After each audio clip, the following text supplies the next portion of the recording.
Hello, welcome to my weekly live. Doesn't always happen every week, but we are going live today. I'm just gonna figure out my light situation. 1 second, but welcome everyone. Do share where you're watching from. Okay, I'm having light accidents here. It's a very precarious situation. Okay, forgive me.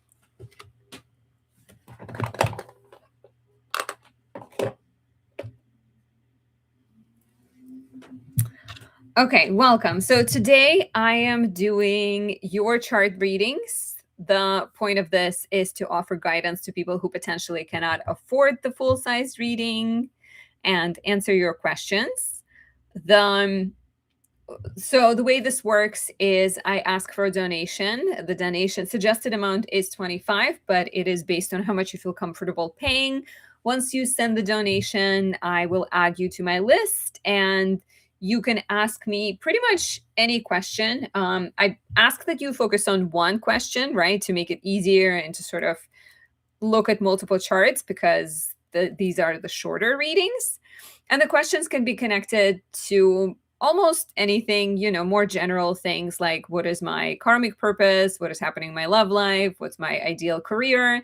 Obviously, 2026 is right around the corner. So if you want to ask like what's going to happen professionally in 2026 or what's going to happen with love, I can do that as well.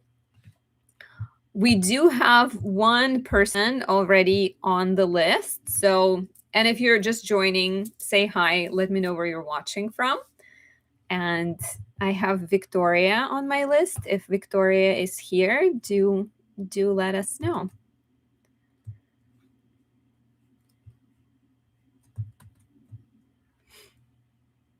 Hi, Victoria. Привет, Victoria. Victoria speaks Russian and Ukrainian, I think. So I'm probably she allowed me to do her reading in English, but maybe I'll say some things in Russian. So if I suddenly break into Russian, don't be surprised. Виктория, кстати, я хотела сказать, что я была в Днепропетровске, потому что у меня папина семья, они оттуда с Украины, и я была там, где вы родились. I just told Victoria that I've been to the city that she is from. Okay. Hi, Julia. Hi, Kimolu from Tennessee. Hi, Kina from California. Hello, hello. We have Lorena. Hi. Julia says beautiful to me speaking Russian. My fiance says that when I speak Russian, my voice is lower than when I speak English. Like it goes higher when I speak English. I wonder if that is at all truth. Okay, so we do have Victoria on the list. Victoria's question was both about health and relationships. Let me just refresh it in my own mind. Okay, so Victoria was saying that she's about to undergo gynecological surgery and she lives in Canada, which is there's a smaller medical practice there, and she won't be able to sort of choose a specific doctor or time. And then she was wondering if it's better to wait so it's better to do the surgery in Canada or go to Ukraine, where things are obviously more complicated, but she'll be able to pick a doctor with a bigger practice.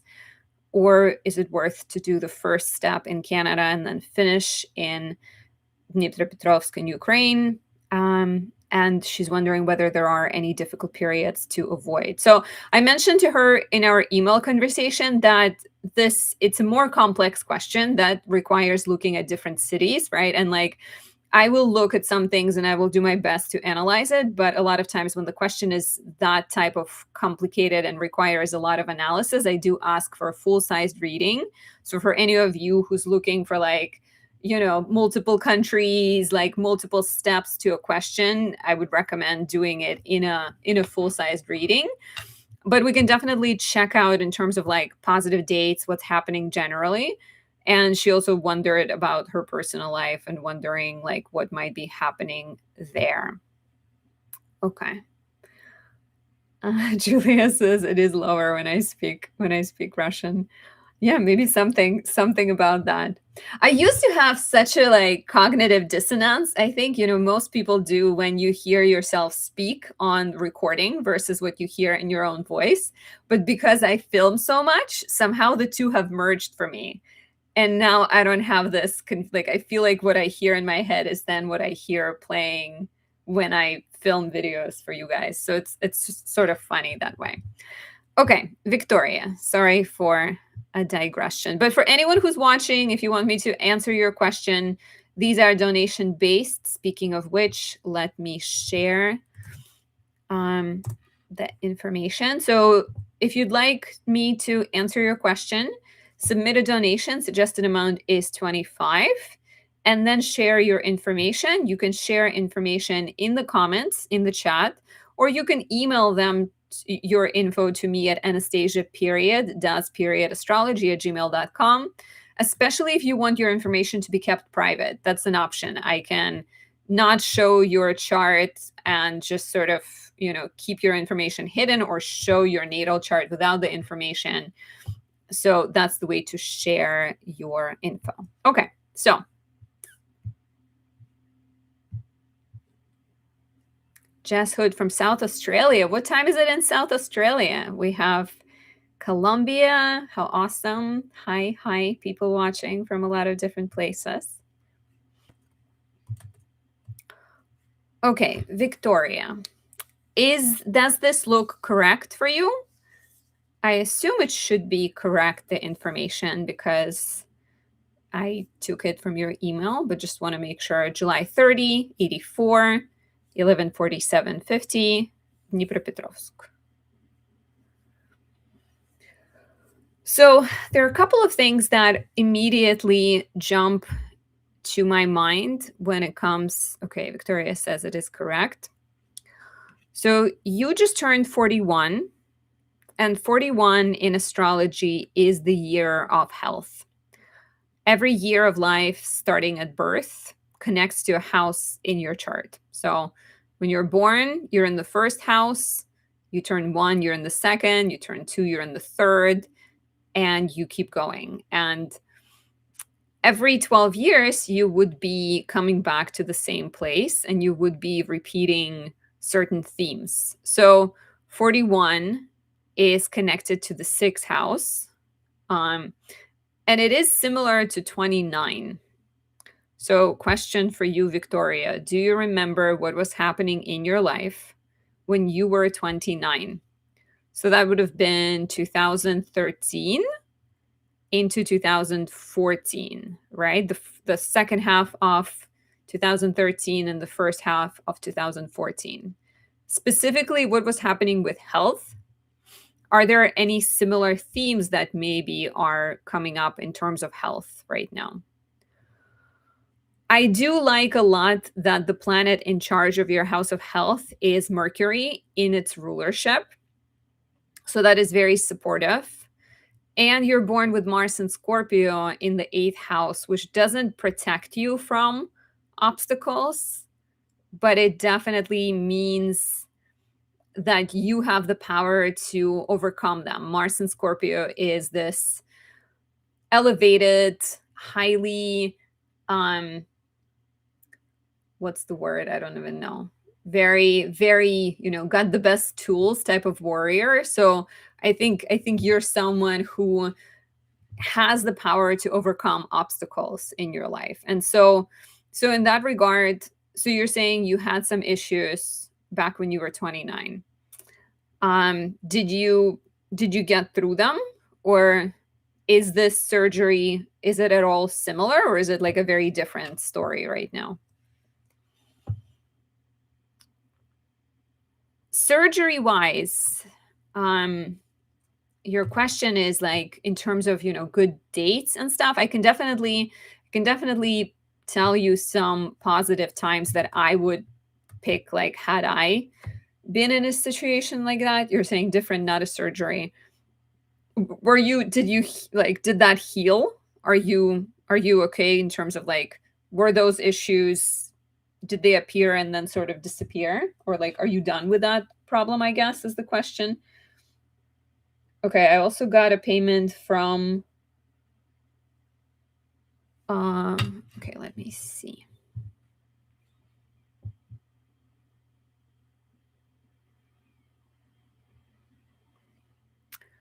Okay, I have Kimolu? I'm not sure how to refer to you. What's the name? Okay, let me just add you to the list and I'll continue talking about Victoria.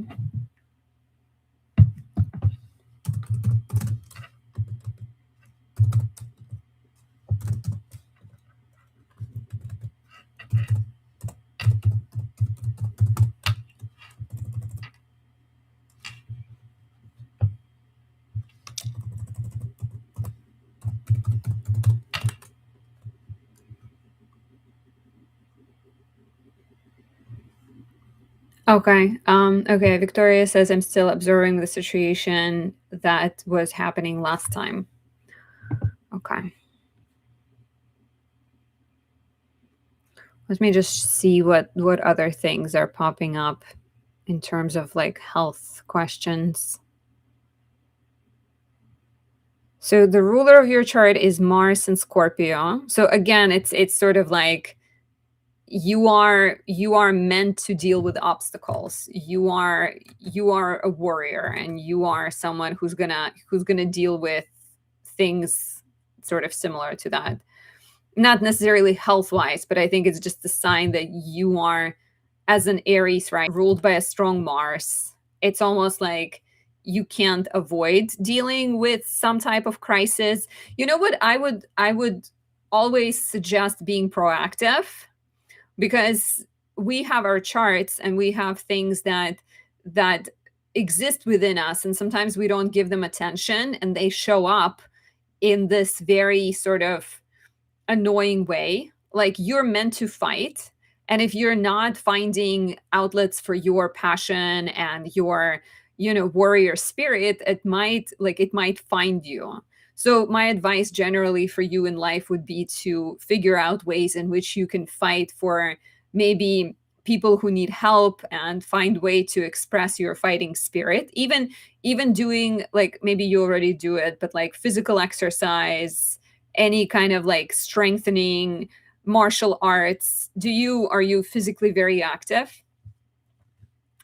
But okay, so I think with a strong Mercury in your house of health, to me that looks really positive, and I think that could be a sign that you will get through it. In terms of good dates for surgery, we just actually right now. Okay, let me just change this to, I'm going to change it to New York for the time being.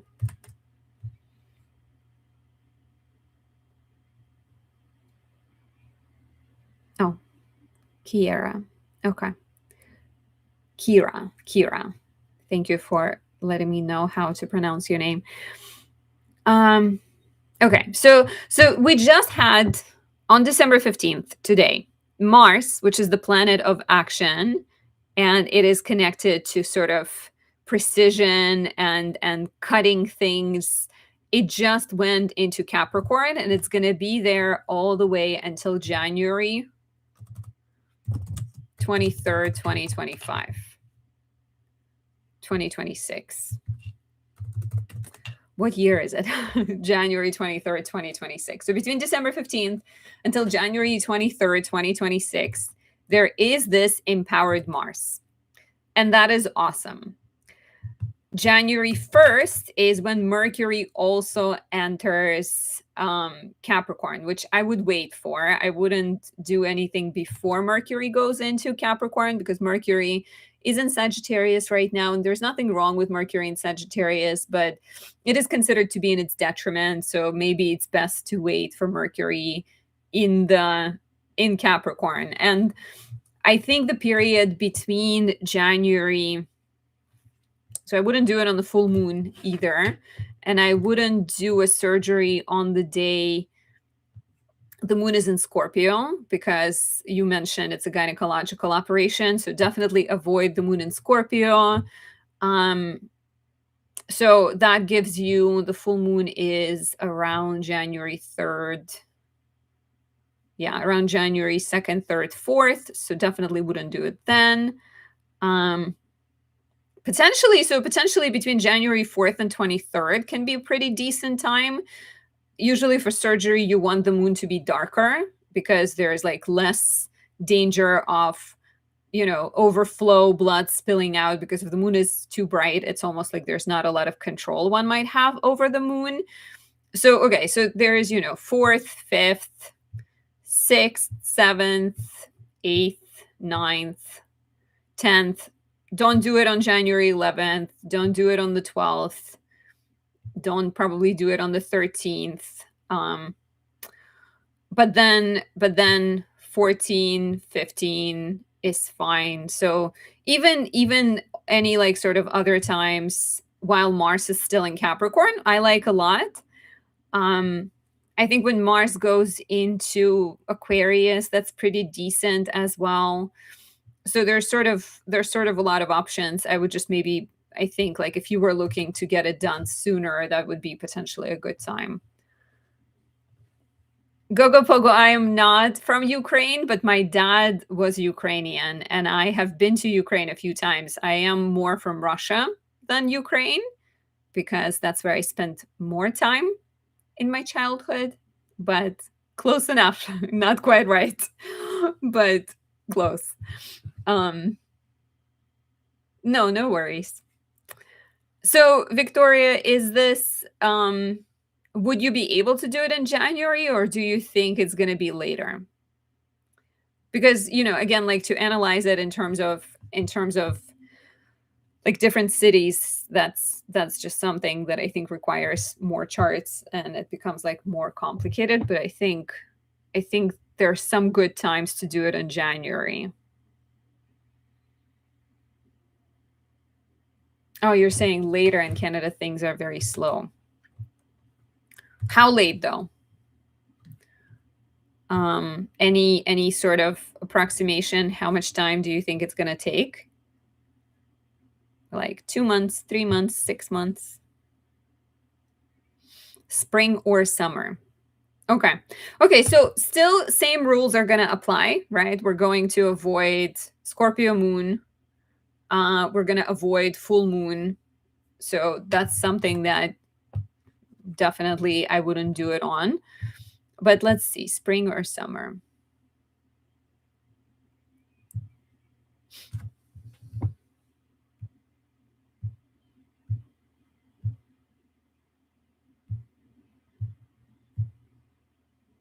So I wonder if, yeah, maybe April when Mars goes into Aries.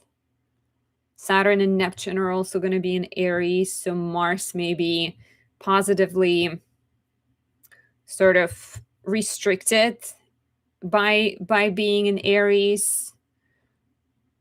So that would potentially be after.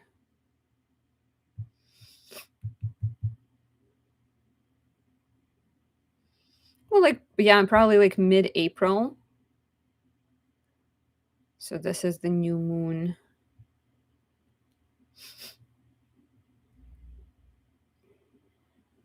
Yeah, Mars conjunct Saturn, Mars conjunct Saturn is not like the funnest aspect, but you're born with Mars Saturn aspect. So I think like April 17, 18 could work.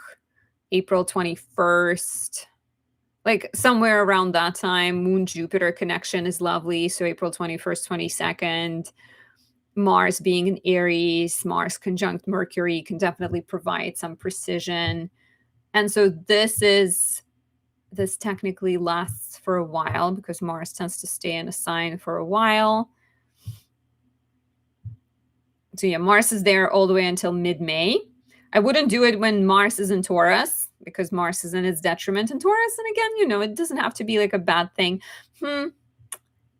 I kind of want to take it back because Mercury is in Gemini and it's nice to have precise Mercury. So maybe May, especially while Mercury is in Gemini. So May could be decent. Maybe wouldn't do it in June. And then, yeah, and then after that, you also have Mars in Gemini, which is also quite well. Don't do it on Mercury retrograde, right? And Mercury is retrograde. Let me pull up my planner. For those of you who haven't purchased my planner yet, you guys, visit my website, anastasiadoesastrology.com. I use it all the time to look things up because I put all the good things in it. Okay, yeah, so don't do it while Mercury is retrograde. So that's between February 26th and March 20th. And then don't do it between June 29th, July 23rd. But other than that, so I said April, May is pretty good, right? And then we're avoiding Mercury retrograde in July. So late July, the final week of July, and the first week of August is also good. And then definitely skip the rest of August because then Mars is in Cancer in the sign of its fall, and you wouldn't want to do that, and you wouldn't want to do September. Okay, Victoria, I think that's my take on it, and maybe we'll save the love question for the next time because I feel like this was a pretty complex question, and you also mentioned that love would be like a backup question if we didn't talk about surgery. So hopefully that provides some insight. So, and timing wise, you can also look at like maybe if the times I gave you, you can go to Ukraine and get it done in Ukraine where you'll have more options and you'll have more specialists, then I would say why not like go there? Because another thing that is worth considering that in your natal chart in Dnipropetrovsk, this is where Mercury is in the 6th house. In Canada, Mercury is likely going to be somewhere else. So in Ukraine, you do have a strong ruler of the house of health and the strong ruler of your house of vitality. So it might be just by thinking of like astrocartography without sort of going too far deep into it, going back home might be a good idea. And you're welcome. Пожалуйста. Очень рада помочь. Okay, so we have Kira. Kira, you're welcome. Okay. So, Kira, you're saying you don't mind if I share so I can show your chart. Let me stop sharing the screen. Okay, and I will put Kira's information in.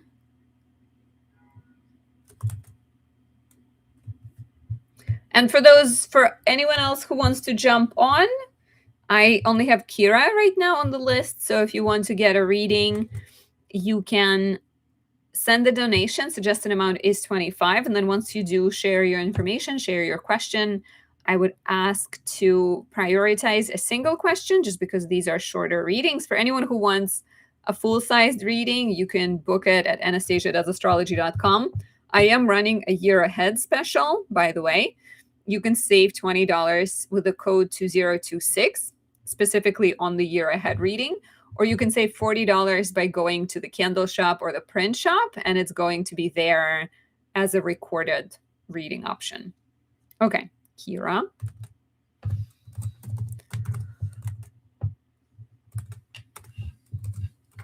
Kira is a beautiful Pisces. I have a soft spot for Pisces as a Virgo. We match, we balance each other in a really lovely way, I think. Pisces and Virgos. Virgos need Pisces to remind us that life doesn't always have to be so serious. Okay, and Kira's question, I'd like to know about my love life. I met someone on November 17th. It caught me by surprise. That's exciting. Hopefully good surprise. Okay, Kira, I have Pisces Sun, Taurus Moon, Gemini Rising. Is that accurate for you?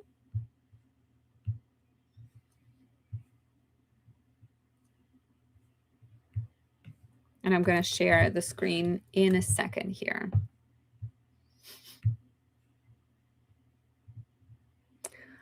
Kira, you put in the email, you put 12, 15, 26. I do that all the time these days. I'm already like living in the future.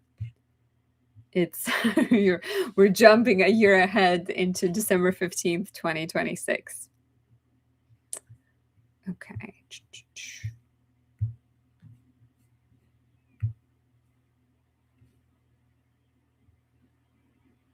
Happy Mars return, Astrolofax. So your Mars is in the last degree of Sagittarius?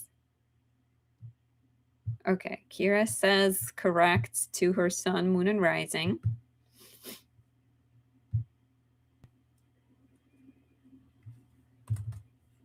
Okay. I'm glad that you adore your Virgo friends. Yeah, it's a good balance. My fiance is a Pisces rising, and like he likes to nap and he likes to just like chill, and I'm always, I have such a crazy FOMO as a Gemini moon as well and a Virgo sun and Mercury in the first house. I'm always like, what's next? What are we doing? Where are we going? So it helps. It helps to have some Piscean influence in one's life. Oh, but you're a Sun Saturn conjunction.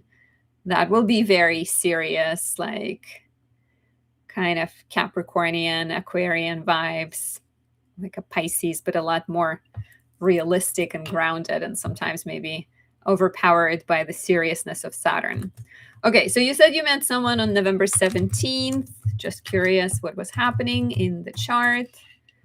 Mercury retrograding over your Pluto. Interesting. Was it someone from your past at all or a completely new connection?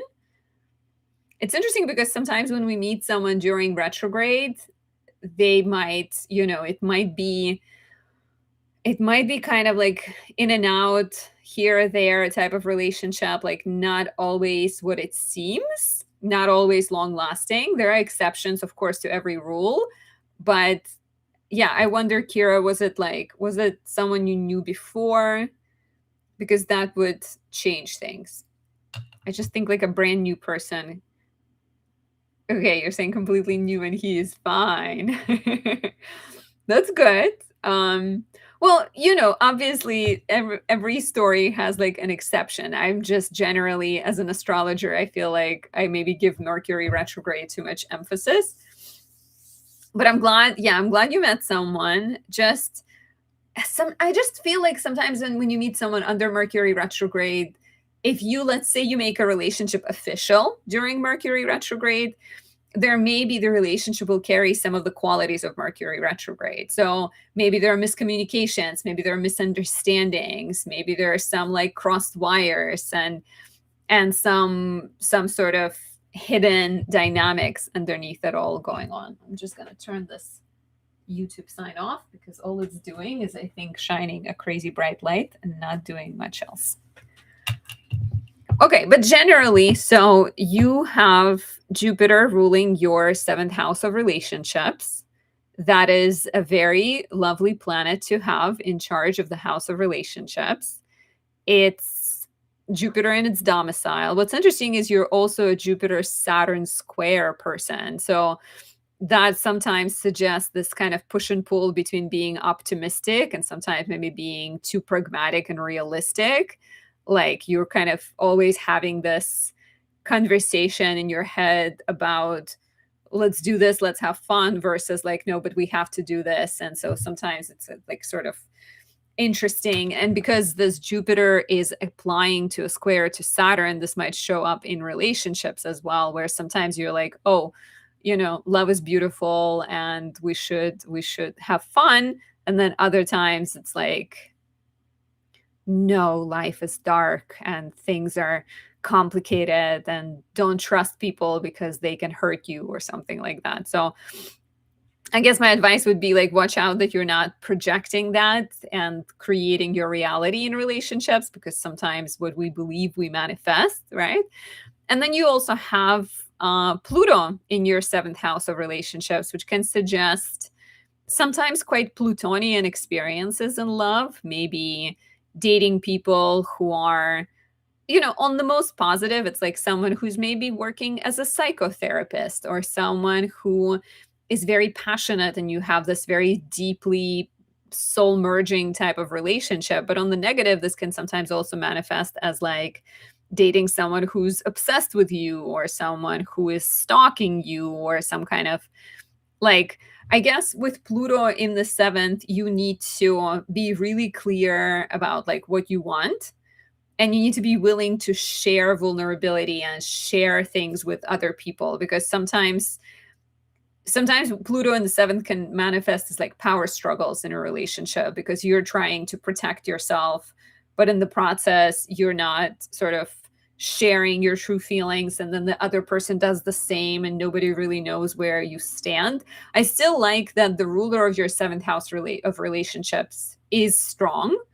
It is that healthy Jupiter in Sagittarius. So, and I feel like, yeah, in November, it being activated also makes a lot of sense. And you are 30, and 30 is the year of the relationship house. So look at that. Were you dating anyone when you were 18?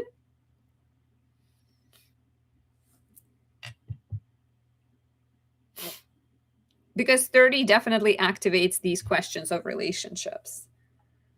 And so maybe this person is your next chapter, maybe your next novel.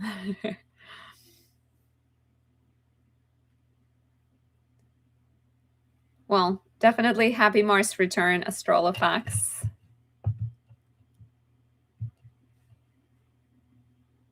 So yeah, I wonder, Kira, if you dated anyone when you were 18.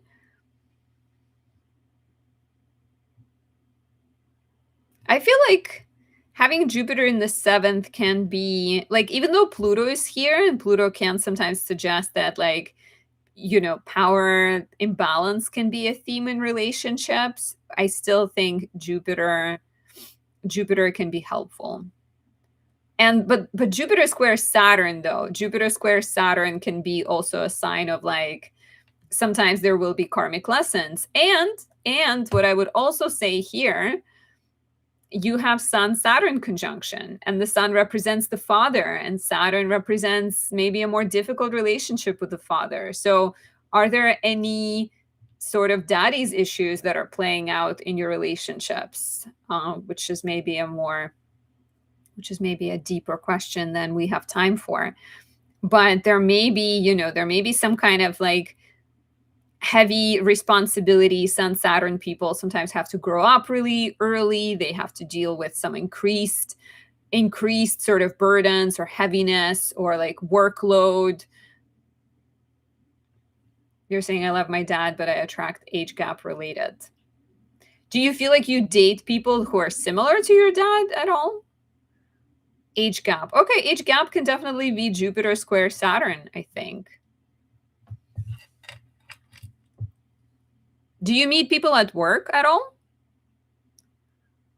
Jupiter square Saturn can also be a sign of like being attracted to someone, in like someone with authority and someone who sort of represents this mature energy, even if you don't meet them at work, but you're kind of looking for someone who is like similar to, someone who's like an authority figure.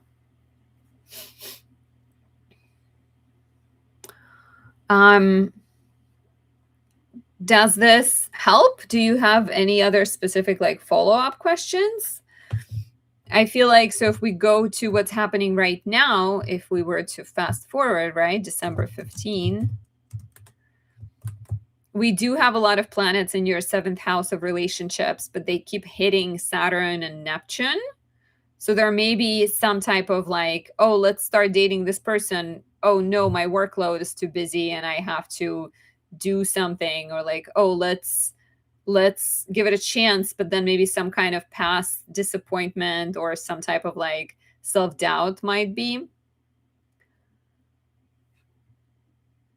You're saying relationships an opposite of my dad. They're opposite of your dad. Are they similar to your mom? I'm like, let's talk about your parents, said every single therapist ever. Oh, and you're welcome to book a reading always. It's obviously, a lot easier to talk when like you can also weigh in and tell me how things are feeling and what's kind of going on. But yeah, I think December may have a bit of a confusing, melancholic, you're overwhelmed and overloaded. You're saying, yes, my mom is a Virgo. They're always like her. Okay, so it's not daddy's issues. It's a little bit maybe of connection to mommy matters.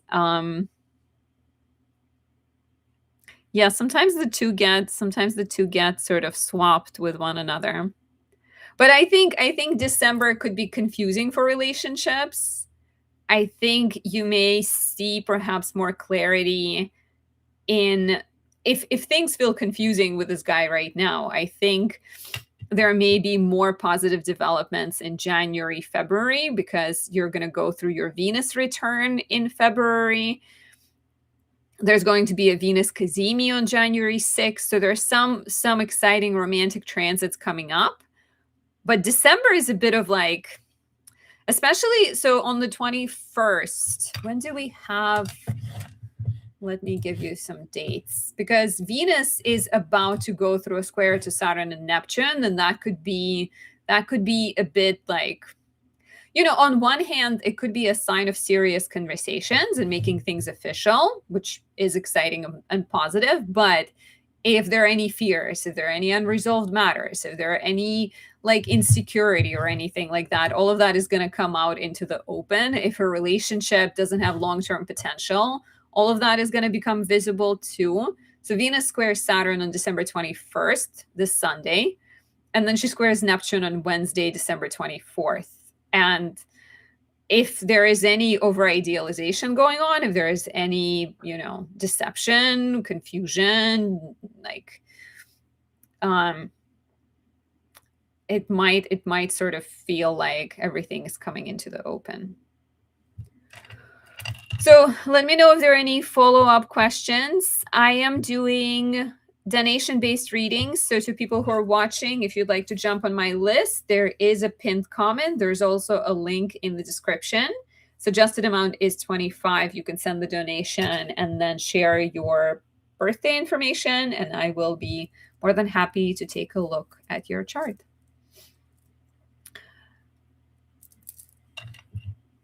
And you're welcome, Kira. Are you guys dating officially, or are you just sort of like figuring things out right now?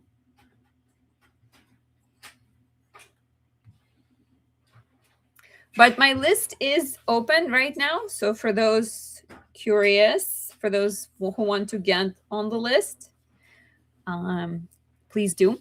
Also, another announcement, I am doing a 4th year in a row. Rox and I, Rox of Written in the Stars by Rox, you may know her. I think she might be one, if not the biggest. No, maybe not the biggest. She's one of the biggest YouTubers in the astrology space. We're doing a 2026 horoscopes webinar on December 21st. If you want to join, the cost to join is $22.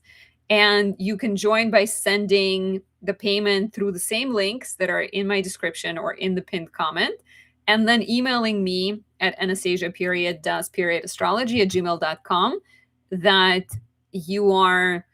you send the payment, and I will share the information with you. Okay, I see a payment from Raluca. Sorry if I am messing your name up. Maybe it's Raluca. Please share. Let me know how to pronounce your name correctly. But I am adding you to my list, and you are next.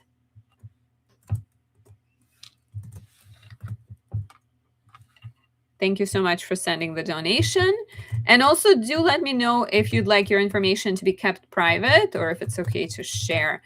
I don't know if you mentioned it in the email. Let me check. It doesn't seem like you said anything about that. So join Rox and I, just to bring up what I was saying. If you can't attend live on December 21st, this Sunday, we are sending the recording to everyone who is attending, so you'll have the copy for your records. Kira says, just 2 dates so far. It feels karmic, so I'm hesitant. Well, don't be hesitant. Maybe you're meant to give it a try. Honestly, it's really great to have Jupiter in the 7th house. I think it's protective. It says that whoever comes into your life, if they don't have your best interests at heart, Jupiter will send them on their way. Jupiter in the seventh, it's not always the best, like, Jupiter in the seventh is not always a sign of like, it will always bring you the most like passionate relationships. I mean, it could, but I think it reads more as like it has this protective effect. It's going to send you someone who's going to teach you, who's going to guide you, someone who will like, and generally pretty positive. I have Jupiter and Aries in my seventh house, and I found that even though my love life has not always been unicorns and rainbows, I think Jupiter has protected me like in a lot of ways and sort of taken away a lot of, clutter and unhealthy, unnecessary people. I was like, okay, move along. Okay, so I have Raluca on my list. Please say hi if you are watching. And do let me know if I can share your information, if you'd like it to be kept private.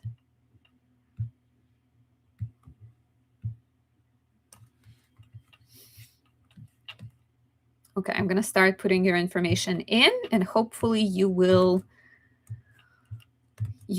appear. Okay, so let's sharing this for now. Yeah, you're welcome, Kira.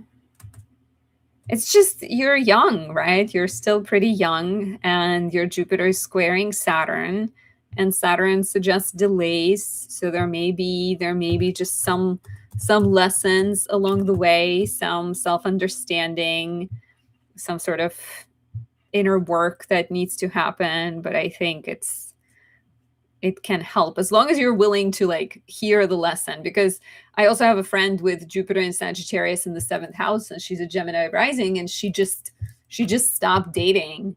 And I'm like, well, but you have this great Jupiter, but she's a Scorpio Venus too. So I think she's decided like that's enough. She doesn't want to deal with it anymore. So don't give up on dating. And she actually has Jupiter opposite Saturn. So you have Jupiter square Saturn. So I think it's like, what I like about your chart, Kira, is that Jupiter is in the overcoming position. So Jupiter has the upper hand in the square. And so I think that may be a sign of also like the optimism will eventually win over. Or you'll learn to have a good balance, I think, between the Saturnian lessons and Jupiterian wisdom.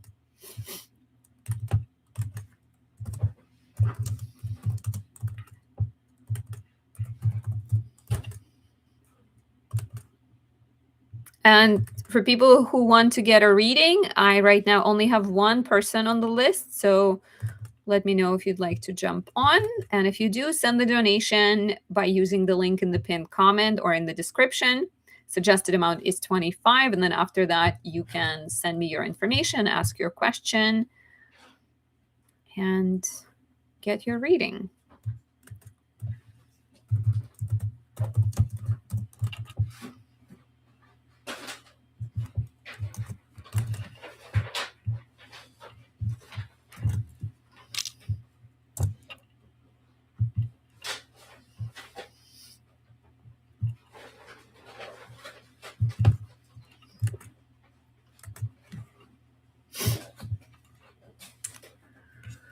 Okay, so Raluca,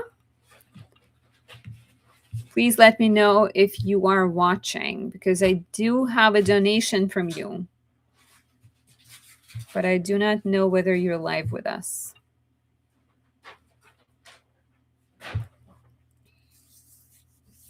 Because I'm basically ready to go.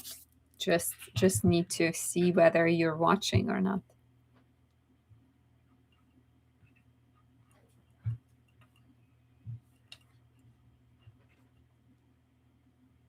Oh, okay. There you are. Am I saying your name correctly? What syllable should I put the emphasis on? Is it, and also, I mean, if you can like spell it for me via letters, I would appreciate it, because I don't want to keep butchering your name if I am. And is it okay to share your chart on my screen?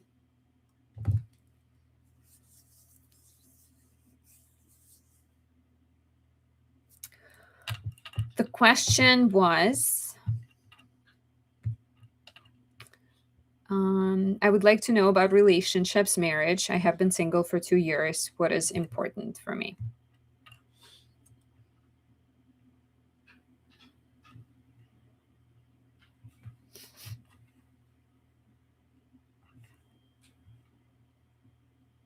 So please let me know whether I can share your chart on my screen.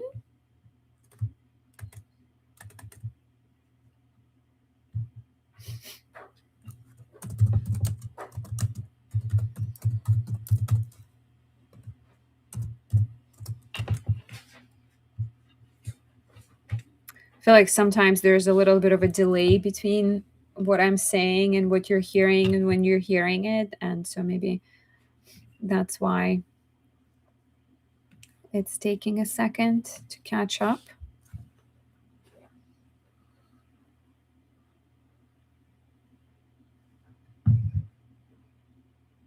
Kira, thank you so much. Is that like an extra? Thank you for sending it. Hi, Raluka. I see you. I'm glad you're here. I do wonder if there's a delay because I feel like it sounds like you're answering to my question from like a few minutes ago.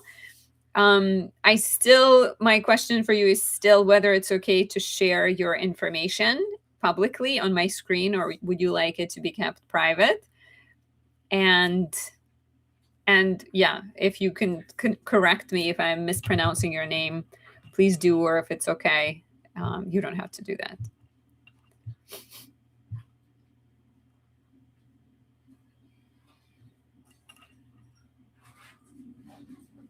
I am doing donation-based readings for those who are just tuning in. If you'd like a reading live right now, I ask for a donation. Suggested amount is $25. There is a link in the comment. There is a link in the description. And when you send the donation, you can either share your information in there or you can put it in the comment box and send your or email me your information at anastasia.astrology@gmail.com if you'd like your chart info to be kept private. Okay, I think I'm just gonna answer your question, Raluka, without sharing your chart, just because I feel like there's a delay and I'm not hearing from you whether it's okay to share your information or not. Yeah, so I'm just gonna answer it and tell you what I'm seeing. And if you hear me and if you let me know that it's okay to share your chart, then I can definitely share it halfway through the process. So, what I'm seeing for you is I have Aries Sun, Scorpio Moon, Sagittarius Rising. And your question was about relationships and marriage. You were saying you've been single for 2 years. What is important in that regard?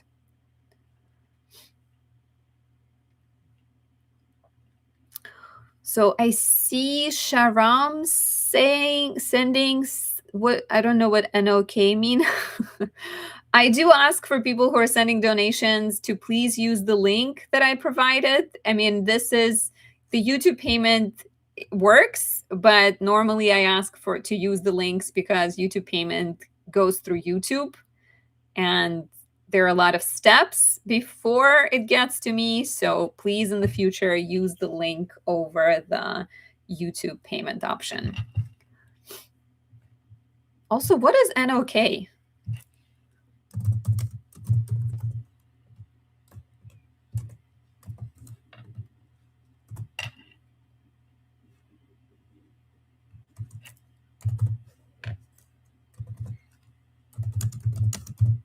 Oh, is it Norwegian?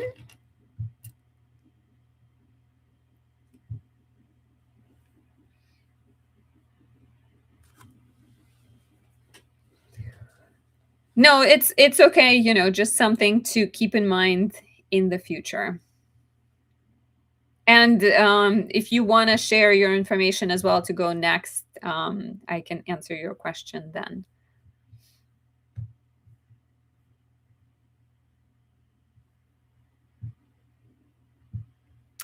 And for those who are watching, suggested amount is 25. You can send the donation via the link in the description or in the pinned comment. Okay. Raluca is asking to keep her information private. Okay. So let me focus on your question. Sorry, I've gotten distracted a couple of times. So your question was about relationships. So okay, I'll keep it private, so I'm not really going to share it. So you have Venus and Taurus, which is lovely, and you have Mars and Aries. So you are a lover and a fighter mixed in. You are someone who is obviously, with Aries sun, Scorpio moon, you're very, I think, courageous, and you're maybe brave, and you find yourself sometimes in situations where you have to perhaps speak up for others and like assert yourself. So there is, and then at the same time you have this Libra energy to you, Jupiter, Saturn, Pluto, Venus, and Taurus, right? Like both Venusian, very maybe like slow moving, sensual, but also really fast at times. So I feel like your relationships need to be with people who both like challenge you and give you your space and can also provide that stability. So someone who's like stable yet adventurous and like maybe, driven, and can go like skydiving, whitewater rafting with you. So someone who like mixes both of those things. The ruler of your seventh house of relationships is Mercury in Aries. It is combust in your chart. And so sometimes when the planet is combust, meaning it's really close to the sun, some of the qualities of this planet are harder to manifest. They're like harder to show up. I mean, it doesn't, it just means that there's maybe a little bit of like more lessons connected to that planet, especially because Mercury rules your house of relationships and it's so close to the sun that the sun kind of overpowers it. Sometimes it means that the sun is that sort of desire for independence, that sort of desire for conflict or friction or tendency to go fast can be maybe contradictory to peace in the relationships. Okay, so the ruler of your house of marriage being Mercury, it's in the fifth house. So it also reads as a partner who's creative, a partner who maybe writes for a living, a partner who's maybe like an investigative journalist or a lawyer. Like there's going to be this quality of like sharp speech, direct speech. Was there anything, Raluca, in your life, in your romantic life, when Uranus went into Gemini between July 7th and November 7th? Because sometimes if you've been single for a while, this year we only had a 4-month preview of Uranus in Gemini between July 7th and November 7th. But next year in April, it's going to go back into Gemini and then stay all the way until 2032. So there's going to be a lot of things happening in your house of relationships. And I feel like some possibilities are quite likely here. But yeah, generally, I think you are shown as being with someone who's like playful, creative, but also very direct, very assertive, very sharp, both in terms of their mind, but also in terms of their speech. Yeah, someone driven, someone who's maybe a writer. They can even be someone who like, is like a sports journalist or race car driver. I'm picturing someone who's like very, very adrenaline junkie type of person. So yeah, I think I wonder if Uranus going into Gemini in April and then staying for 7 years, I feel like that might be quite significant for you. And okay, let me see something else. And I do like that you have Venus in rulership. That generally tends to be pretty good at manifesting love and relationships. You are 44, 42, 43, 44.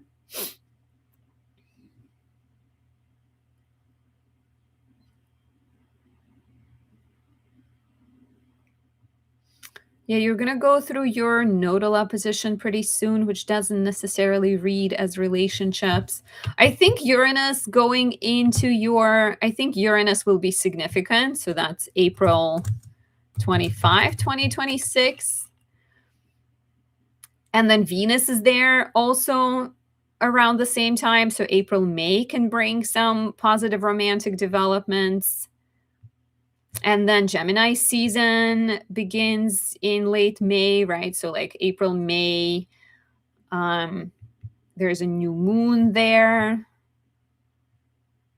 around mid-June. So there may be something new and exciting brewing. Another thing to keep in mind too is that Saturn is about to go into your fifth house, and so is Neptune. Neptune goes in late January, and Saturn goes in February, around February 13th, and then the two conjoin, which can also symbolize that there is something stirring in your love life. I would just, one way this can manifest is like a new person is coming into your life, and maybe they are very dreamy, and maybe you're very spiritual and you're working on a new relationship. Another way this can manifest is like if you have some kind of situationship, if you have some old relationship that is like something that never dies, that could also be about letting that go. Saturn in the fifth can sometimes be a sign of like temporary dry spell, because Saturn sometimes comes in and you're becoming so discerning about your love life. You're just saying no to anyone who doesn't fit your standards. So I think Saturn will inspire you to be more discerning and more serious about who you're dating. And then Uranus and Neptune can definitely stir things up and can bring maybe something or someone fun and interesting. So I hope this answers your question. I hope this helps in terms of keeping, staying hopeful and getting ready for things to come. We are dealing with a delay in terms of Raluca's responses, I think. So if you do have follow-up questions, do let me know, but it might be, I feel like the delay is quite significant, so I don't know if you'll get back to me. Sharam's Corner, did you have a question? And for people who are watching, I am doing donation-based readings. Suggested amount is $25. Please use the link provided in the pinned comment and in the description to send the payment. And then once you do, I ask for your birth date, time, and place, and your question. Ideally, prioritize one question for the sake of time. For those of you who want a full-sized reading, book it at anastasia.astrology.com. You can also pick up my planner over there, any other creation that catches your eye. And my year ahead readings are discounted until the end of January. You can save $20 with the code 2026 on the in-person reading, or save $40 by picking up a recorded option in the shop. Okay, so let's see.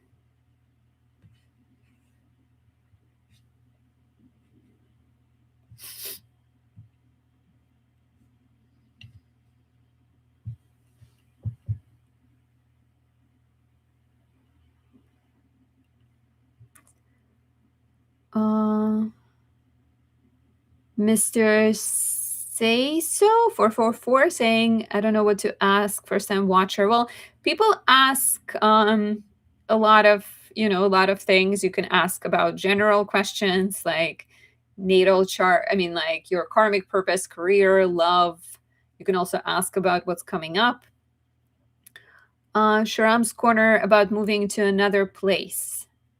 So I would need your date, time, and place of birth.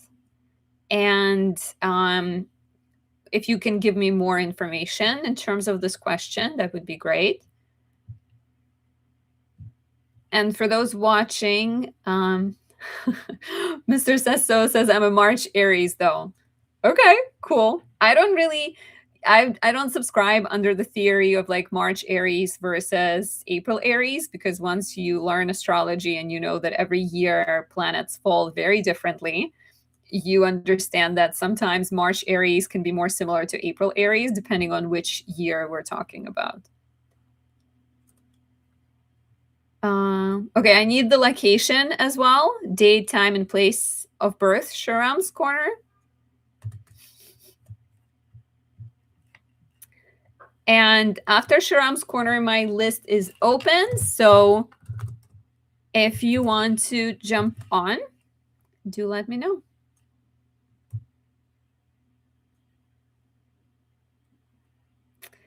What is your name also? Or should I refer to you as Sharam's Corner?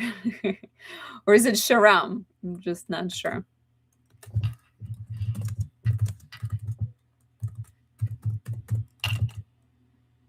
Monicha. Monicha. Is it Monica? Is it like Monica?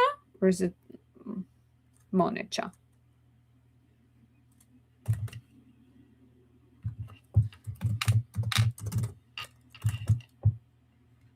Yes. Yes to like Monica. You're welcome, Raluca. Hopefully, I mean, I think something is going to change in your love life, and I think there is a lot of good possibilities with Venus being in Taurus in your natal chart. I think it's just a question of timing, probably.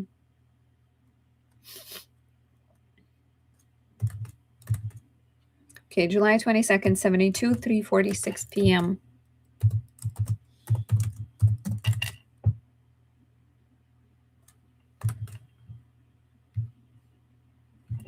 And do let me know, like, what exactly, you're saying about moving to another place. Are you planning to move? Are you moving? Are you wondering when? Just any extra insight would be helpful.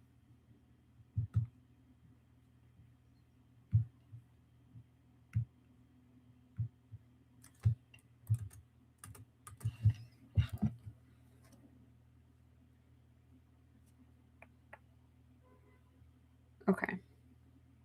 Just checking.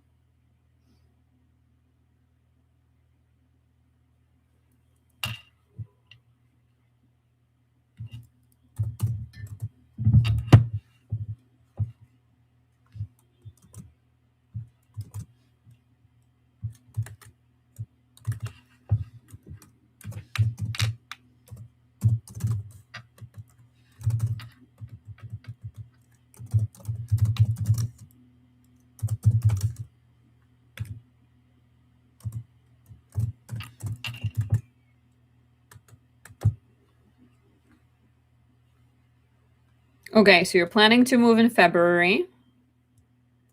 And what would you like to know?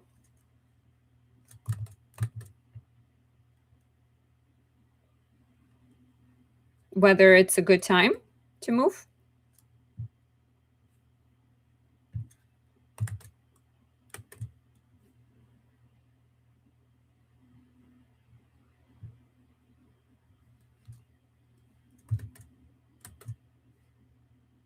If it's the right place. Where are you moving to?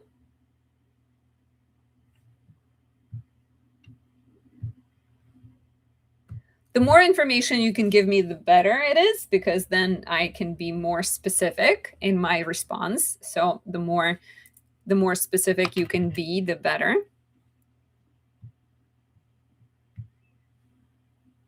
And for anyone else who wants to ask a question to the coast, I would need to know the city. I'm not very familiar with Norway, unfortunately.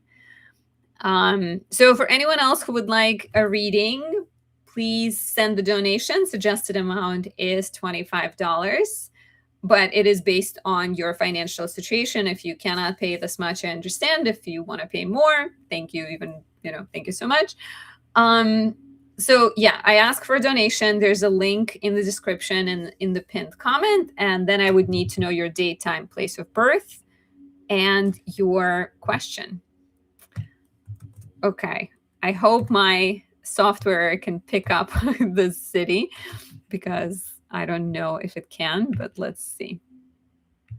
It might not change your chart very much.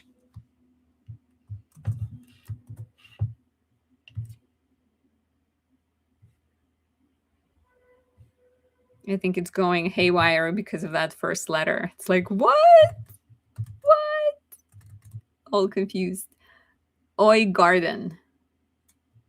Oi garden. It's not seeing it. Is there a different city that's like very, very close that's maybe a little bit bigger? Because I can't, it's not showing up as of right now.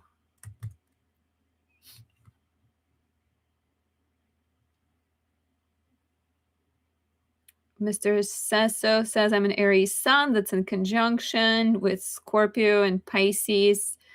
I think I used that term right. So if it's in conjunction, it has to be in Aries. So it can really be in conjunction with Scorpio and Pisces. And Mr. says, so if you'd like me to look at your chart, please send the donation so I can pull it up and see what's going on. Because it's like I can picture a lot of things in my head, but it's a lot easier to actually have the chart in front of me. I might wrap it up soon. If there are no, there are no other people interested in a reading. So Manicha, please let me know the other city that is nearby, because I guess I can also Google it, because why not? But if you have a city that is close by there. Oh, it also says it's a municipality. Is municipality like a neighborhood? It looks so pretty there. You should move. You should move because how beautiful it looks.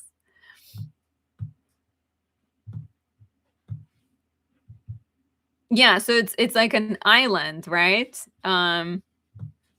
Yeah, I would need a city. I feel like just an island is not Sotra. Okay. That is perhaps better.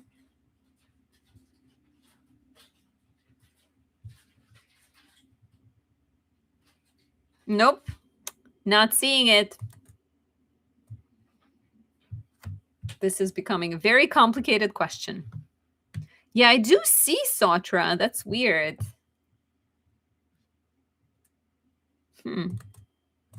Why don't you want to help us, Solar Fire?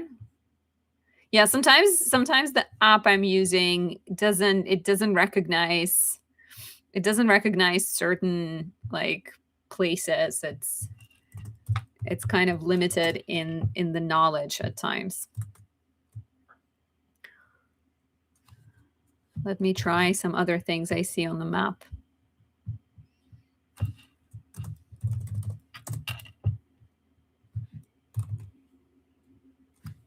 It's not being helpful.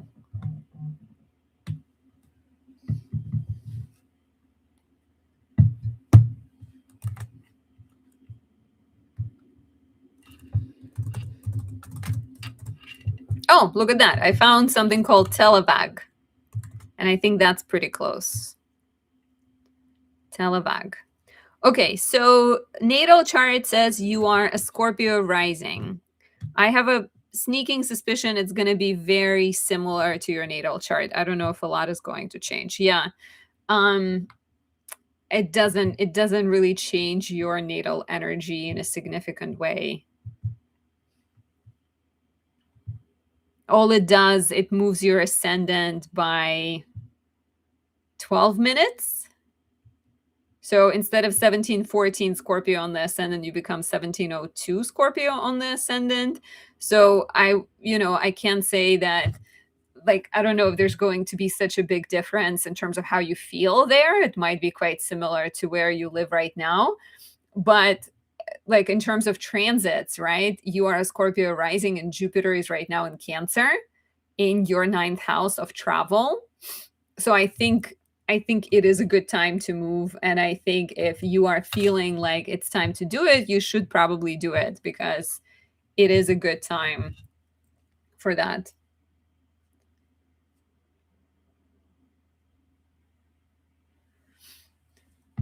Maria Celentine is asking, may you see how many kids I will have? I'm 33 years old. Unfortunately, I cannot tell you how many kids you will have. That is not in my power to predict.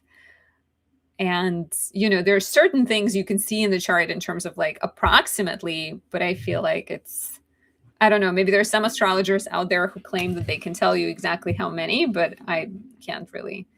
I'm not one of them, unfortunately. Or fortunately, because I think a lot goes into how many kids a person will have.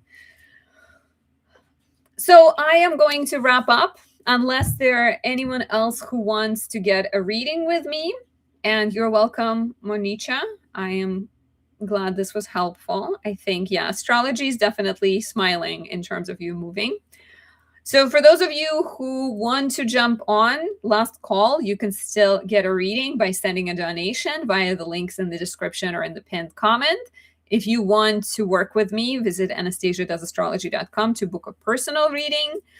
And I also have a lot of products on my website. I am currently running a promo in the year ahead, so you can save on that. The code 2026 gets you $20 off the in-person reading, or you can get $40 by getting a recorded option in the candle shop or in the print shop tab on my website. And there are all the other things that I'm doing, like classes and many other things. Oh, wait. Okay. So Nicole sent a donation. So, okay.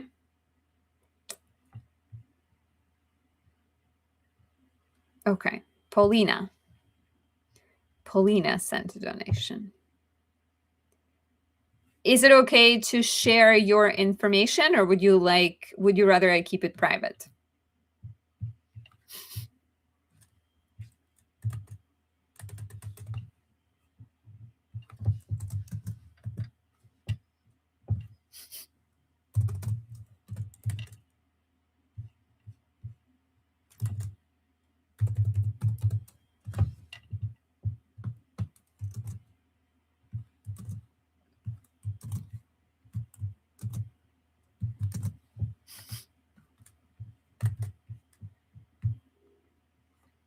Okay.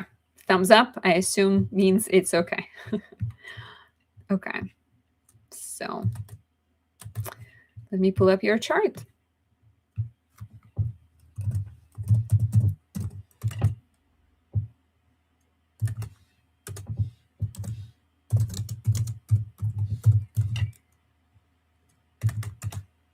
Thank you for providing your information. That is awesome. Makes it easier for me.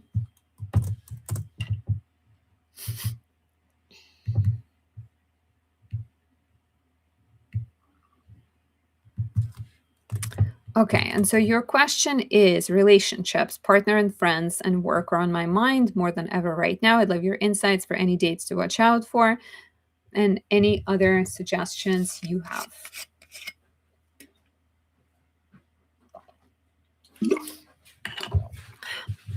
Okay. Relationships and work. I guess I'll just take a look at like what's popping up for me. I am seeing you as a Scorpio sun, Aquarius moon, Virgo rising. Is that correct?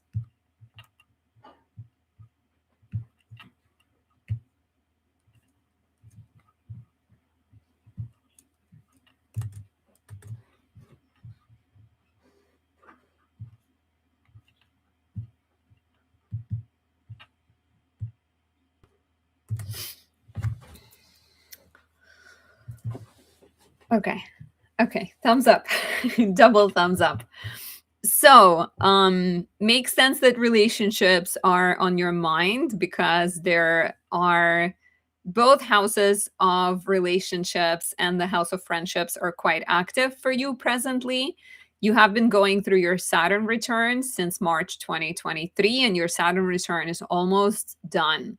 Saturn, you're born with Saturn in the seventh, right? So you're already someone who has this quite like karmic energy in your relationship sector. People that come into your life are perhaps more than for a lot of other people are meant to teach you things. You're meant to grow through your relationships. You're meant to be very aware of how people you're attracting perhaps represent unresolved, unprocessed wounds. A lot of times, Saturn in the seventh can manifest as drawing in people that are somehow reserved, restricted, conflicted, have some kind of karmic worries that they're working through. But at the same time, Saturn also gets projected a lot on other people. And so you're attracting people who are similar to you. And so, since your Saturn return has been going on for the last 2 years, since March 2023, so almost 3 years, there could have been a lot of important lessons in relationships. There could have been maybe a doubling down on these like heavy, serious topics, maybe more commitment in a relationship, maybe partner going through a difficult time. All of that is of course for a reason, right? Like all of that was meant to show you where are you being maybe too idealistic, where are you being too forgiving, where are you being too like um yeah, I mean, I don't know, are there any other words that I was going to add? Idealistic, forgiving, self-sacrificial potentially, because Virgo risings tend to be very, I mean, the word naive, I don't like the word naive, but maybe naive, idealistic, maybe just sort of like, Piscean when it comes to relationships, very like all all accepting. So maybe there were some sacrificial, you're saying. Yeah. Yeah, so Saturn is back in Pisces since September 1st and it's going to leave in February. So you're in the final stretch of your Saturn return and in the final stretch of Saturn in your seventh house. And so, if there's anything that hasn't been fully cleared, Saturn will help clear that. The good news is when it's going to leave in February, it's going to likely bring a sense of like, some of the stress will disappear. Things will potentially start to feel better. And you do still have North Node there until July 26th. So there are going to be more eclipses in here too, which can bring major developments in relationships, such as commitment. Sometimes eclipses can mean that a relationship is going to end, but that is most likely something you already know. If you feel like the relationship is sort of struggling, right, and you feel deep in your heart that it's not the right fit, then North Node can definitely be a sign, like eclipses can definitely be a sign that there is, something will be eclipsed out of your life. The house of friendships right now is quite positive, though. I think that's where a lot of opportunities can be happening right now, and a lot of growth of your social network and social connections. And I wonder if even some romance with a friend is brewing. But if you are in a relationship already, maybe not. Maybe just some partnerships with friends. Uranus is going to go into your house of career in April and will stay for 7 years. So there's also likely going to be a lot of professional developments.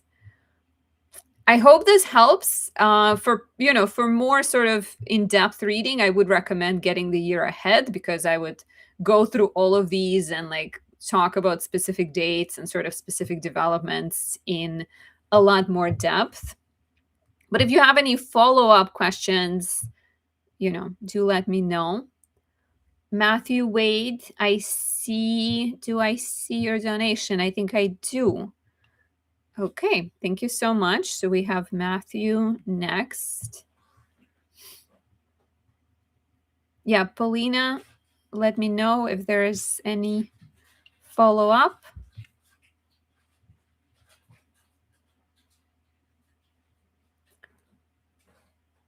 in regards to Uranus in the house of career is definitely like a pretty big transit. I think it suggests that in the next 7 years, you're going to go through a very exciting period of reinvention professionally. And the South Node right now is in your first house of identity too, which might also suggest that there is like shedding of the old layers of self and embracing a more spiritual, more easygoing, maybe like letting go of some, Virgo. I have 3 planets in Virgo. Virgo is a sign that tends to struggle with releasing control. So I think there are a lot of lessons that Saturn introduces and North Node in Pisces introduces or introduced already that are connected with like letting go of control. Okay, I hope this was helpful. Let me pull up Matthew's chart. Matthew, is it okay to share your information or would you rather it be kept private? Oh, you're saying feel free to share. I see it now. Okay.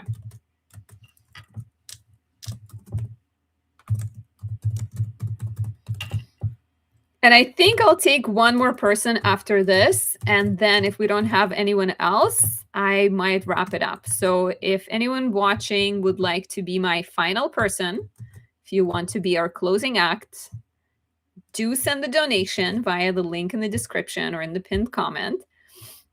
And I will add you to my list. Otherwise, we'll just wrap it up with Matthew. Okay, so Matthew was, can you speak to my stelliums and how the planetary influences interact in my chart? I'm also curious about dignity and which planets have the strongest influence throughout my life. That's an interesting question. Are you someone who studies astrology, Matthew? What's your knowledge of dignities? Where is it coming from? Is it like personal sort of research?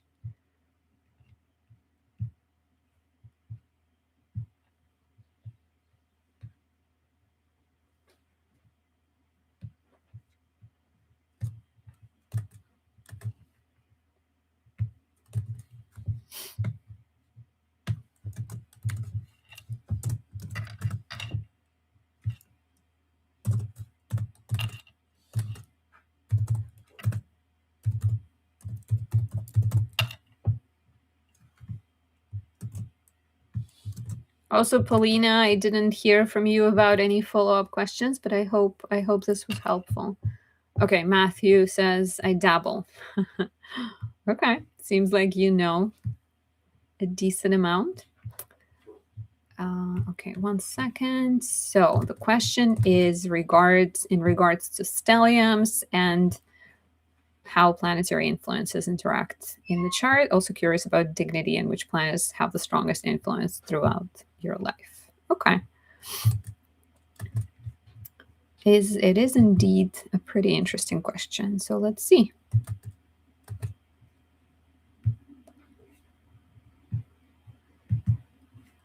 The teacher of astrology is like, ooh, what a fun question. Okay, so stelliums. Stellium in astrology is defined as 3 or more personal planets. Sometimes, you do have 3 planets in Capricorn, but those are like Uranus and Neptune take 7 and more years to move through a zodiac sign. So some astrologers will not necessarily look at Saturn, Uranus, and Neptune as a stellium because Saturn is sort of still considered, the visible planet, but then Uranus and Neptune are outside what we can see with the naked eye. But you definitely have a stellium in Libra with the Sun, Mars, Mercury ascendant. This would be the strongest influence because these are also all of the planets in your first house. And first house represents physical body. It's the most embodied. Every planet in the first house is very sort of loud and pronounced. And even though your 3 planets are kind of far away from the ascendant, they're still in the same house. I work in whole sign house system. So in Placidus, they would be in the 12th. But since I work in whole sign, they're in your first house, in my opinion. And so these 3 all merge together. You have the Sun in charming Libra, which suggests that you walk into the room and there is something about you that maybe grabs attention. You project your personality. People with the sun in the first house, even when it's Libra will be very charming, diplomatic, right? Like good at getting along with people, but there is something about you that is very much you. And it's easy to see, and there's just sort of some kind of like quality of like you are who you are, and the world, like you impress yourself upon the world. You also have Mars here, and Mars is in its detriment in Libra, right? So if we're talking about dignities, Mars in Libra struggles a little bit with how to be aggressive and when to be aggressive. So Mars in Libra may, it's like, do you ever get in like accidents? Have you ever like, do you have this martial quality to you where you want to go fast? Have you ever like gotten with, like, sometimes Mars in the first can be, yeah, can be a sign of like move slowly, be careful of like accidents. I'm thinking of Stephen King. I'm reading his book right now very slowly because I'm realizing that I've outgrown Stephen King and he's too scary for me. So but Stephen King is a Cancer rising with Mars and its fall on the ascendant, and he had like an accident, and obviously you have a strong Jupiter ruling your house of health, so I wouldn't worry about it too much. But sometimes Mars in the first can also suggest sort of like a more fast-paced life, maybe some type of like a need to deal with conflict, but do so with the charm of Mars and Libra. Okay, Annabelle says she sent a donation. This might be our last one, so I'm going to officially close the list, and so Annabelle will be the last on the list.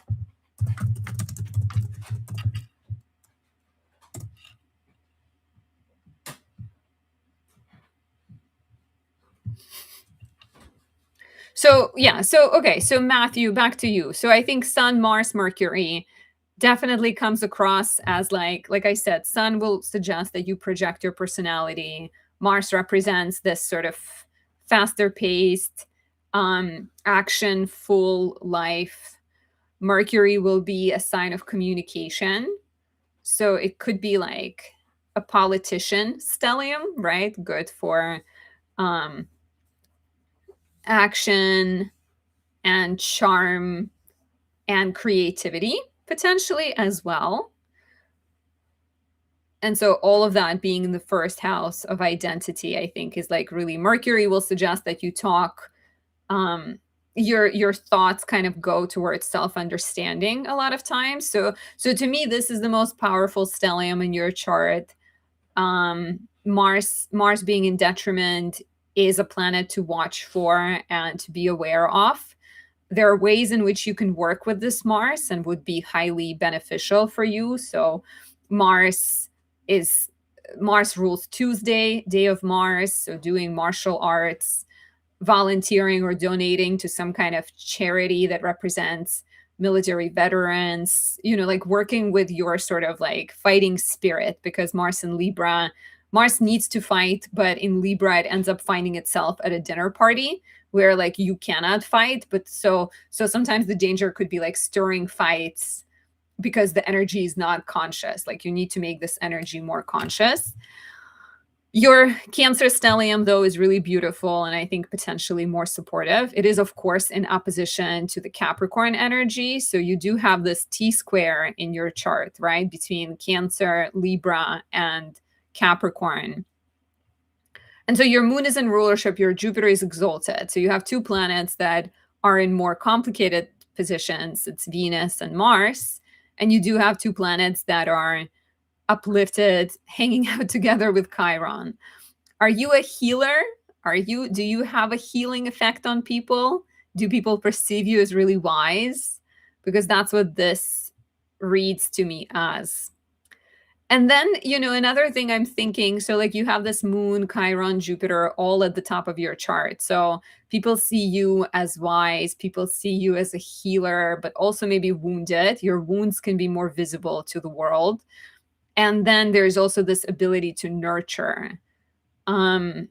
Moon Chiron sometimes can suggest some kind of wounding of the mother and like wounding of like the lack of nurturance.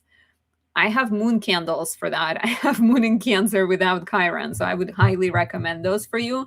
And I would also probably recommend Mars in Scorpio and Venus in Libra, because those can like rebalance the Mars in a Venusian sign and Venus in a Martial sign. But yeah, there is a T-square between sensitive and emotional, and I want to be cozy and comfortable, Moon and Jupiter, traditional, ambitious, let's follow the plan and let's get things done, Capricorn. And I want people to get along and I want to be nice to everyone, Libra. And the missing part is Aries. So I mean, there's a lot to talk about. I would recommend getting a reading so we can actually discuss all of this instead of just me speaking at you, which I don't mind, but I like the interaction that comes with a personal reading. But the answer to your T-square is Aries, right? And Aries will be, again, work with your Mars. Your Mars needs attention. You need to sort of express this like masculine energy that Mars and Aries wants. So martial arts, working with some kind of like military, veterans charity and things like that. I hope this resonates. Matthew, I don't think you said anything throughout my reading. But yeah, I hope this resonates. I am going to move on to our last act of the day, and that is Annabelle. Annabelle, is it okay to share your information?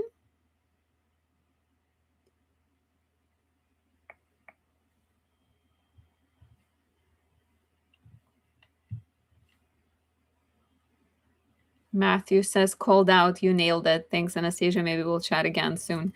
Well, I am glad it resonated. Thank you for sharing that. So yeah, Annabelle, please let me know if you'd like your information to be kept private or if it's okay to share it on my screen, but let me put it in.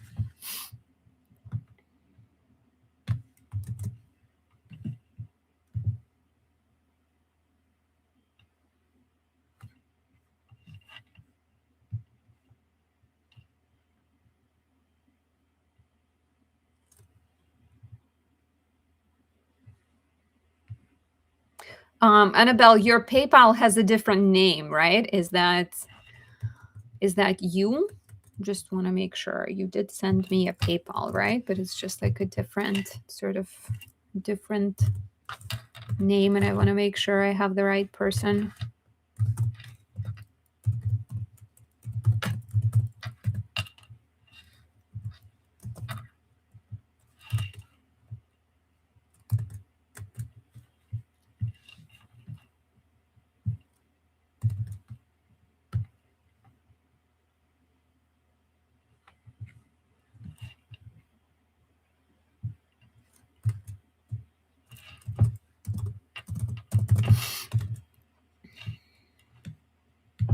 Okay, waiting for a response from Annabelle, but in the meantime, I am going to put your information in.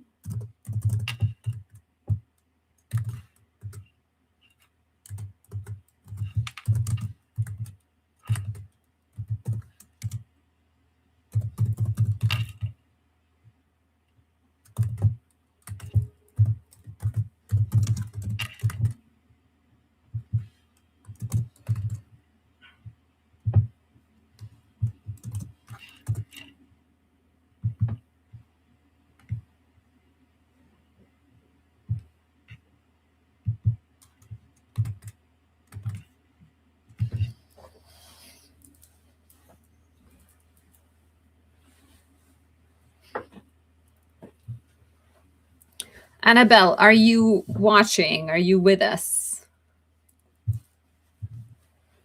I got a YouTube blanket. Look, it says YouTube on it. How fun. I'm like, how do you get it horizontal? No, there it is. YouTube. Courtesy of YouTube.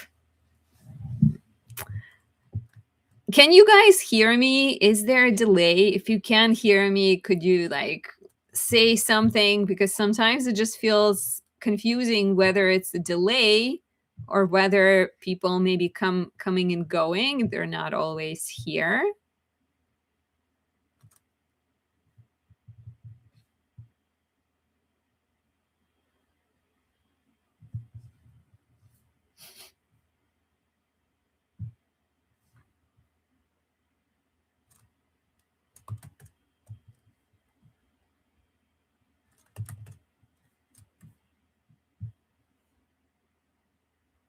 Okay. Thank you for saying that you can hear me. That's good. I wonder if, yeah, maybe sometimes there's a delay for some people, but not for others. But okay, so I have the information. I think I'm gonna keep it private because I did not get a permission to share it yet. And so the question was, do you see anything about my child's father? We've been apart for 4 months. He's very toxic and takes no accountability. I needed to leave for safety and peace of my child, and I wish he would wake up. Anything you see?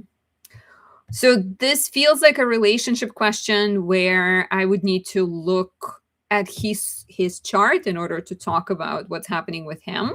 But we can also see relationships in the person who's asking chart. So okay, so what I have for Annabelle is I have Aries sun, Cancer moon, Taurus rising. And let me just look at the transits real quick. Annabelle also has this really beautiful Venus and Taurus on the ascendant, so she probably looks like a movie star, even though we can't see her right now, but there's probably some movie star beautiful vibes. Okay, what's happening right now is Uranus is getting ready to conjoin your ascendant again. And that is interesting. So yeah, sometimes, I definitely can answer some of these questions without looking at the other person's chart. Not always, but you pretty much can see things going on with relationships usually. So you're saying you haven't, you're saying you have, oh, you're saying I can share. Okay.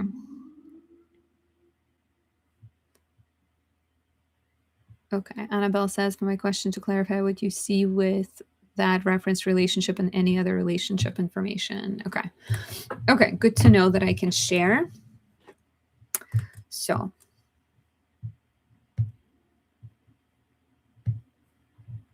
they have a button in my screen of like share the screen right next to end stream. And I keep pressing the wrong one.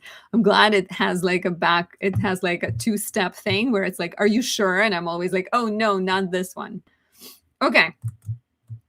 So Annabelle, what's going on right now? This is January 5th, 2026, right? But basically this is it's already kind of 2 weeks away from now. Here is Uranus, and it is right on top of your ascendant. When Uranus is on top of the ascendant, it means it's also opposing the descendant. So it's conjoining your ascendant, which is your sense of self, the helm of your ship, and Uranus can have this effect of shaking things up. And this is the second time Uranus conjoining your ascendant. The previous time would have been, my guess is somewhere in May, but we'll see. May 2025, maybe? Yeah, around then. So May, June. Yeah, late May, early June was the first time. Was there anything happening in your relationships around then? Because that would have been the first Uranus ascendant conjunction, Uranus descendant opposition. And there's another one in January this year. And probably not just January, but my guess is that Uranus is going to station direct right around your ascendant. Yeah, it never makes it too far. It never makes it. It's kind of hanging in the same degree as your ascendant in January and then in February, and then the final conjunction happens in early March. So you're in for a lot of upheavals and transformations. And the good news, though, you're almost done, because Uranus is going to leave Taurus, and with that, leave your ascendant and go into Gemini, which will be more about like finances, starting in April. But when it's conjunct your ascendant, it's shaking everything up, right? Like Uranus doesn't like being in Taurus, because Uranus is the planet of like revolution and change and transformation, and Taurus likes stability. So a lot of times there is a sense of, there's a sense of like something needs to change, but maybe you don't want for it to change, or something changes and it feels uncomfortable, but in the long run it's meant to create more stability. So whenever Uranus conjoins the ascendant and you're going through this period of rebirth and transformation, your relationships change in the process as well, because you're basically letting go of anything that is slowing you down and holding you back. There is a sense of needing to find more independence, needing to choose yourself, needing to shake away from anything that's outdated and unnecessary. And what's happening simultaneously is we have South Node in your 5th house of romance, pleasure, parenthood, and children. And so there's also a sense of release that's going on here. So I wonder, if you're saying this person is toxic and you had to get away for peace, I don't know if he's going to change. I feel like, if anything, to me, this is looking more that like you need to choose yourself. You need to make, it's kind of about you right now. It's less about what's happening with him. You also have, generally you have pretty strong planets of relationships. You have Venus in her domicile, you have an exalted Mars, but Mars rules your house of relationships and it's conjoining Neptune. So there may be some questions of boundaries that need to be clarified in your relationships. Neptune can sometimes be very idealistic and forgiving and accepting, and yeah, like maybe like I think can also bring you some people who are creative and inspired and spiritual, but on the negative, flaky and unpredictable. And so yeah, there's definitely a long delay, but I'm glad you're going to listen to it anyways. So yeah, like Mars Neptune suggests a need for, I think it suggests that there's a need for boundaries in relationships, and then Uranus will be all about personal, like choosing oneself. And even North Node, I mean, it's not like like I said, you do have strong planets of relationships, and you have lovely Jupiter in your chart, very optimistic. But there's also this sense right now that it's maybe less about relationships and it's more about personal empowerment and personal growth. Even with your nodes natally, your South Node is in Libra, your North Node is in Aries conjunct your Sun. To me, that also speaks to the fact that relationships become better and healthier when you choose yourself. So that is what I'm thinking. Let me see if there's anything else that jumps at me. There's going to be an eclipse in Virgo. 1 second. So I am wrapping up for the day. I see a donation from Miss Milado, but the list is closed. If you'd like to save this for the next week, Miss Milado, that would be best for me. If you want me to refund you the amount, please email me and I can also do that. That's fine too. Because I did put in the comments that I am wrapping up And the list is closed because I actually have something to do in a little bit. So, um, okay, you're saying we can save it. Yeah, I'm going to add you to my list. And so next time you see me doing live, just let me know that this is Miss Milado and let me know. And I'll make sure to sort of move you ahead to the front of the list. But I think this is it in terms of Annabelle. When is the next live reading? I think next Monday. I think I'm going to do one next Monday on the 22nd. So around 5 p.m. Eastern, which is when I'm doing these.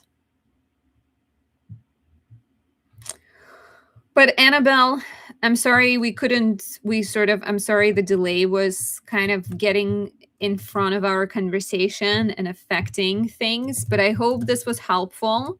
In order to see more, like in terms of what's going on in your partner's life, I would probably need his information. I would recommend getting a relationship reading for that. But even just looking at your chart, it's definitely a period of like focus on you right now and trust that relationships will come. I do like, though, in January, there is a positive energy around January 6th and like 9th, because there's going to be Venus Cazimi and Mars Cazimi right around the same time, and it's in the same sign as your Mars. So there is some potential for compromise and perhaps like peace in relationships and maybe better legal agreements if you're dealing with any custody battles or anything like that. Could be really great for sort of, negotiating if you need to. But then there's going to be this other Uranus ascendant energy that is kind of lingering. And I wonder if, I don't know, it just from your brief description, it sounds like it's a toxic and an unhealthy relationship. And I'm getting a sense that it might be time to let that go or leave it behind permanently or for the time being. I cannot tell. But I hope this was helpful. Thank you, everyone who was watching. I will see you next week, or I will see you even before then in any of my YouTube videos. Visit anastasiadoesastrology.com to book a full-size reading. My year ahead is discounted. Save $20 with the code 2026 on the in-person reading, or save $40 by getting a recorded one. So thank you again, everyone, and I will see you soon. Bye.